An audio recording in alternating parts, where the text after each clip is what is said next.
Hello Infiniteers! Today I'm going to finish the build exercise for my WALL-E toy box.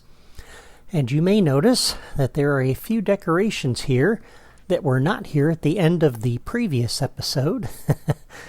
That's because I have added in all of the plant clusters and decorations and details since the previous episode.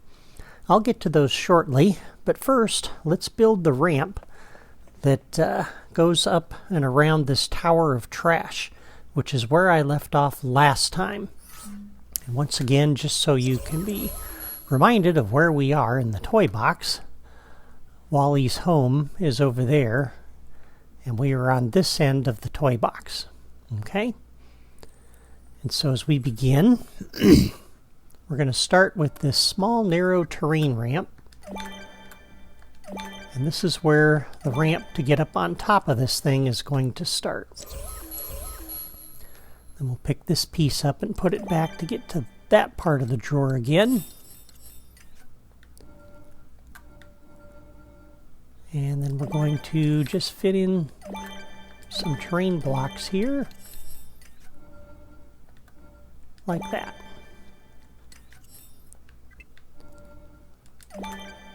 And then we'll continue the ramp around this side of the building.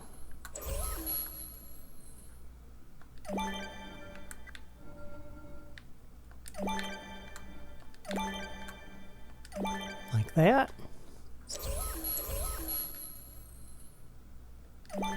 And once again, just fit some blocks in here.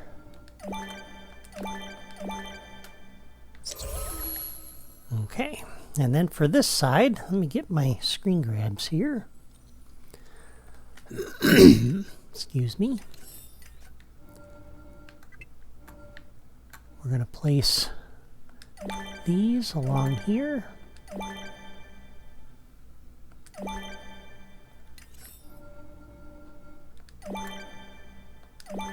Put a couple of those there like that. And once again, let's grab our ramp.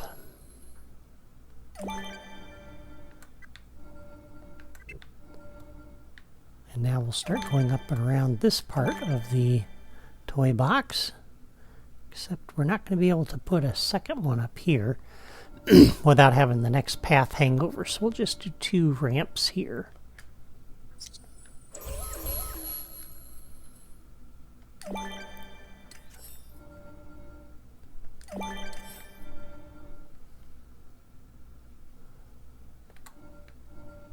Like that.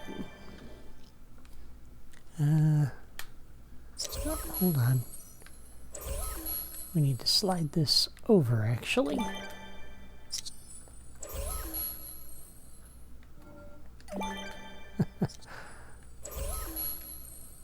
I forgot I did something a little bit different here. Okay, so that's going to come over like that. And then we have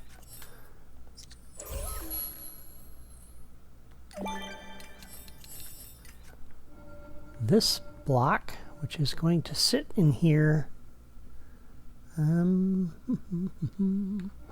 like this, actually.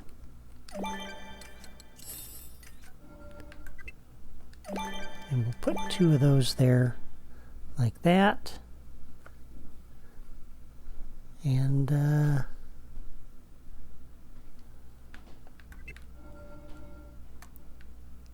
we'll put 2 of these here like this.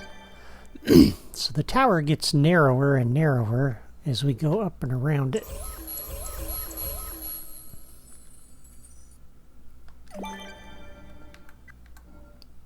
Alright, so from here, excuse me, we come up like this.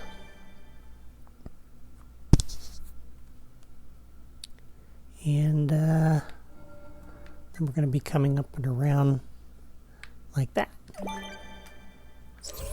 And now we just need to place some pieces around here.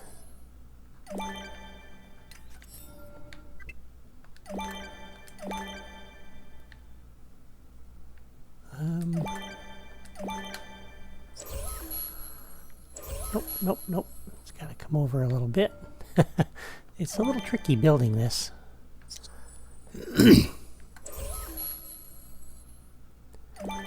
It's one of those where the tower gets narrower and narrower the higher you go. And so make sure that this thing does that. You have to build this thing as you go. Okay, so then this piece will sit here like that. Alright, so we have our path coming up, path coming up, path coming up.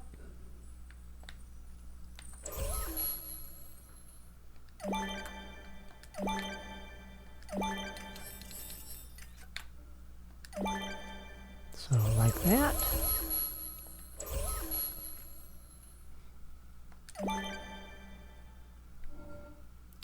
And I have to use these smaller ones.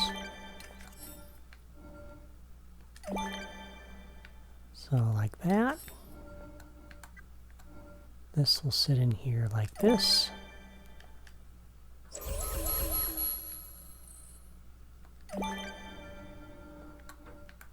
And then this will be the ramp that gets us up to the top.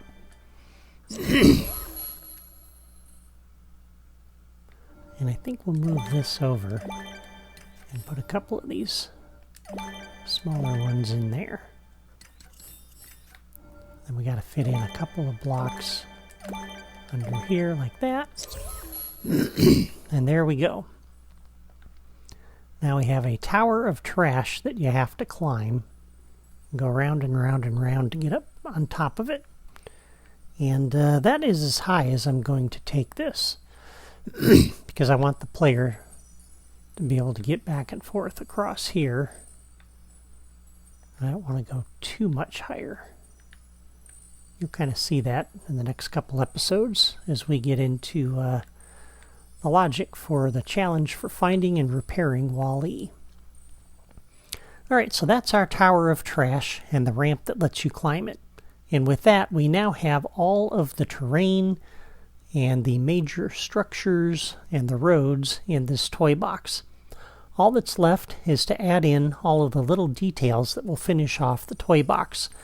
And I have already done that prior to the start of this video, as you can see. So let me give you a quick flyover. And I'll do that in Spark mode here so you can see what building pieces I used and where I placed them.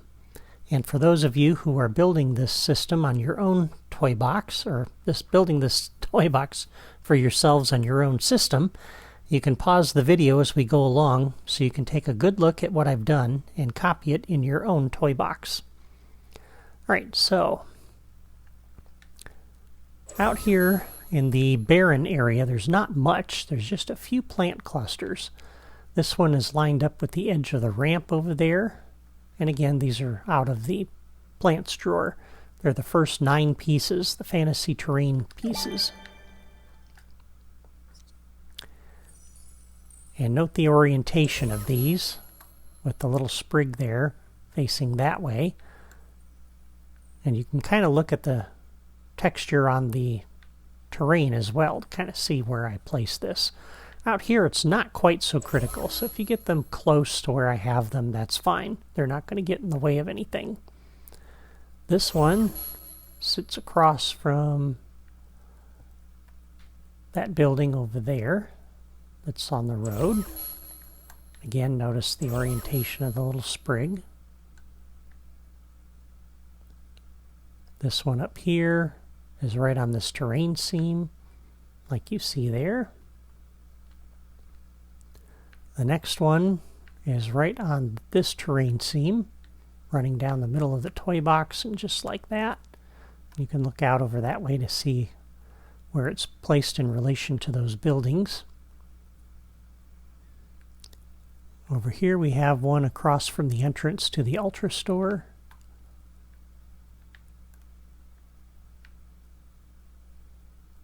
This one is over here.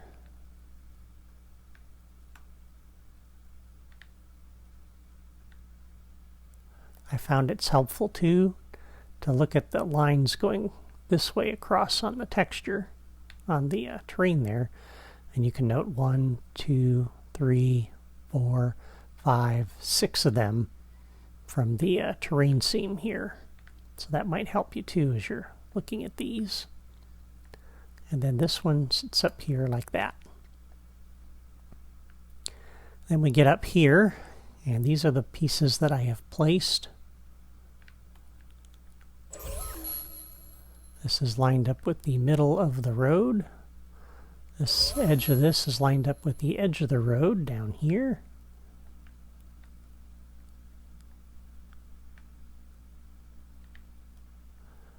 We have this piece sitting in here like this.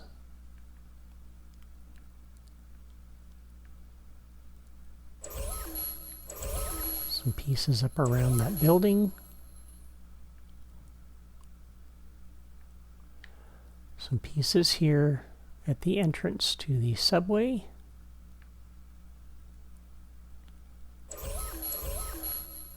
And then these, of course, you've already seen earlier in the build, but these are out of Building Sets Group 2.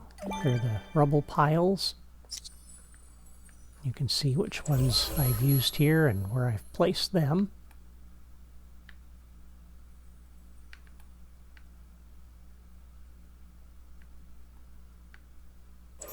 And then these plant clusters here. And let's continue around the perimeter of these buildings over here.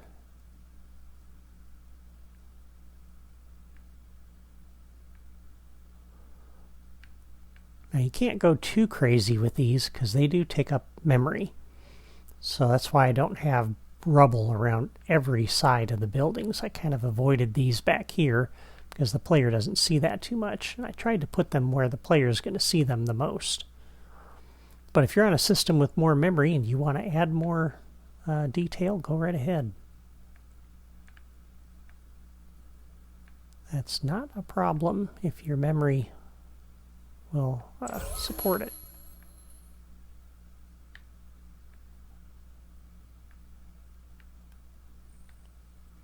All right, these we already had from an earlier episode. So of course we leave those. All right, let's do the other side of the transit station here.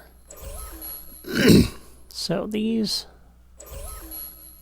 sitting here like that.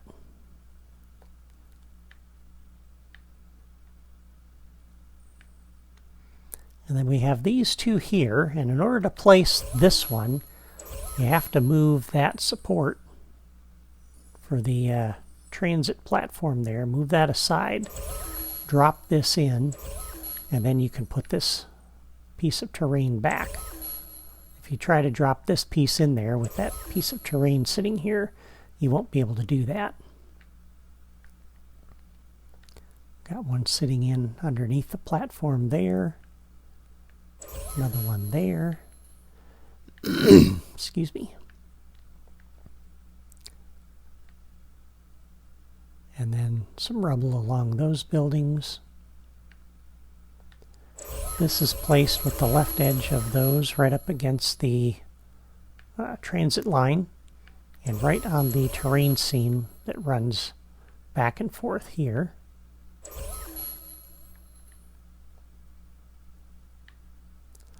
And then over here, we've got a couple of these lined up like you see there with one of those behind it, and that is Fantasy Terrain Strip 2.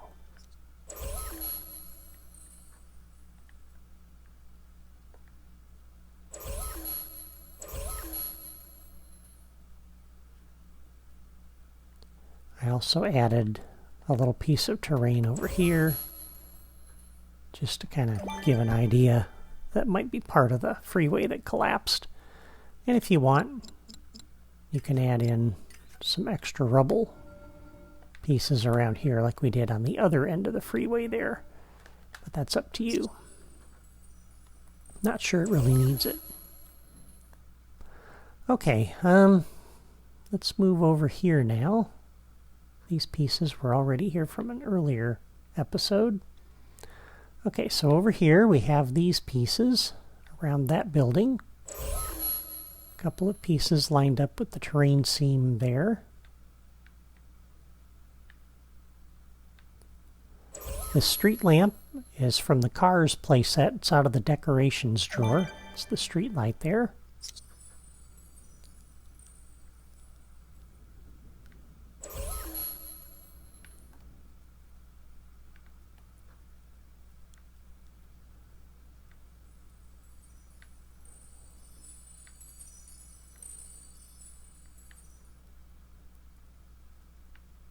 Over here we have a few more of these. Kind of see how they're lined up with respect to this terrain seam under here. And with the edge of the road there. And another one over here.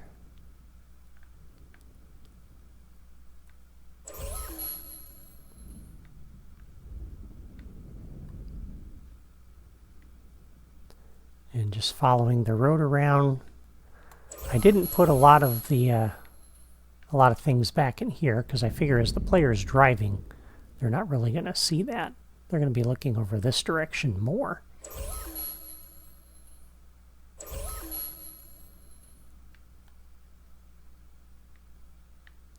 And I'm trying to give you a good look at this from every angle so you can see how this goes together. Again, if you don't get them in the exact same positions I do, that's okay. If you want to put some additional ones in or you want to move them around a little bit, that's fine too. You might want to wait and see what they look like though after they're styled.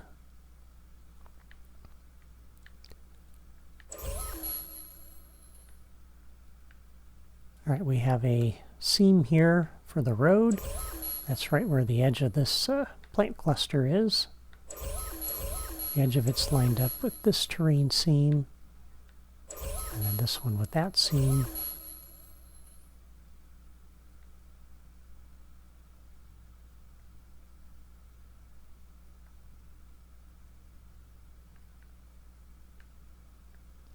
Notice too the rubble across the street here.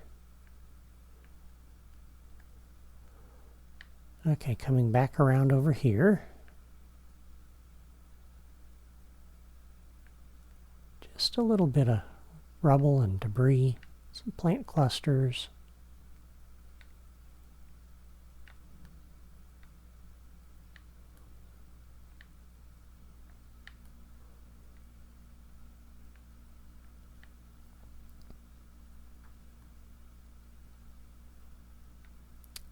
And I thought I had some plants over there. I think maybe I missed something. Hang on a second, let me take a look here. Of course, I'm trying to look at this. Nope, there are no plant clusters there. Not till you get down to here. I think I left this blank just so you can kind of see the sky dome a little bit out there.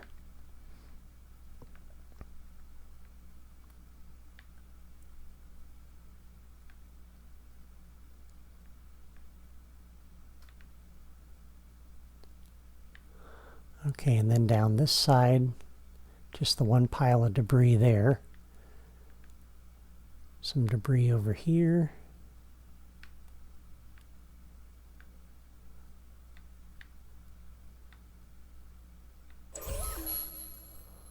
You can see where this one's lined up with the terrain or the road seam there.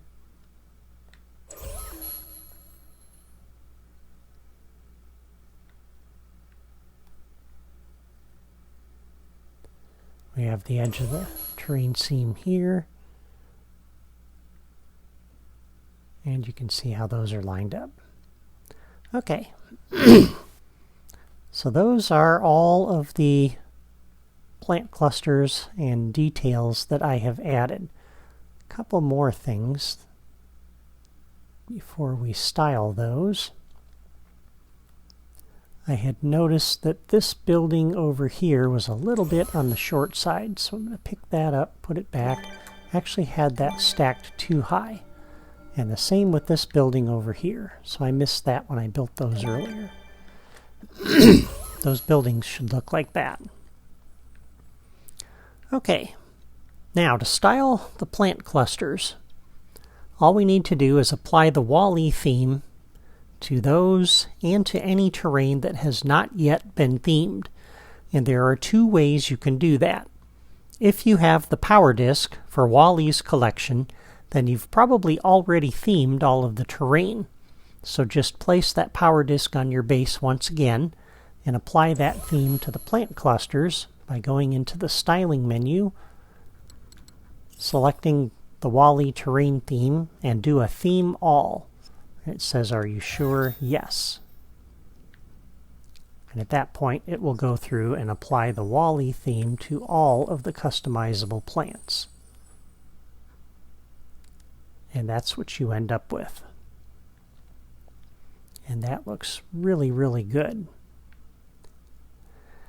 Now, if you do not have that power disk, then your only option is to use the toy dispenser, which you find under Instant Fun, okay? And I covered this toy in Toy Box Tutorials episode 111. To use the toy dispenser, first save your toy box as it is right now. Now for you, all of these will look like they did before I styled them, because of course you don't have that power disk. So you're going to style these as they look coming out of the plant drawer with their default appearance here. Okay, so save your toy box, and after it's saved, then drop down a toy dispenser somewhere in the toy box, maybe out here where it's not going to impact anything. And then you're going to start summoning yellow capsules, so the side that I have showing. And you're going to keep summoning yellow capsules and breaking them open until it gives you the WAL-E terrain theme.